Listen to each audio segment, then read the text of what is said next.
So here we have the Audi Q2 on a 19 plate. I'm going to start off by hopping inside the car and running through some controls first of all. Okay, now that we're inside the car, we're going to start with the dials. On the left hand side we have the rev counter and coolant temperature gauge, and on the right hand side the speedometer and fuel gauge.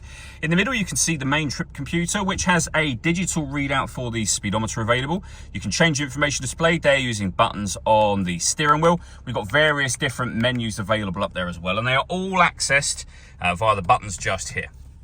Over on the right hand side we have stereo controls and phone controls, and we have cruise control and speed limiter just here. In the centre you'll find the main screen for the car. So up on here you can access various things from car information. You can make adjustments to your bass, treble, etc. We then have the radio menu. So this car's got DAB, FM and AM radio.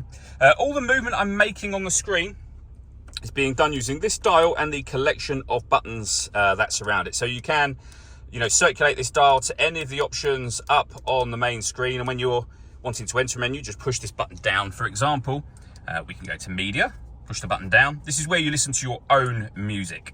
And you can see there we've got Bluetooth audio, auxiliary input, USB input, SD memory card and CD player. So loads of ways to listen to your music in this car as well. Working our way down, we can turn off the stop and start. This car is designed to cut out when it's stationary in traffic to save you fuel. That system is off when that light shows with our hazard warning lights. We can turn off our traction control, and this button will turn off the main screen and turn it back on again for you. We then have the air conditioning. So you can adjust the temperature, the fan speed and the direction that the air is being distributed in. When you're happy with those settings, your air conditioning is off, back on, or you can recirculate the air that's in the car. It's a great way of heating it up or cooling it down quickly depending on the temperature you set just here.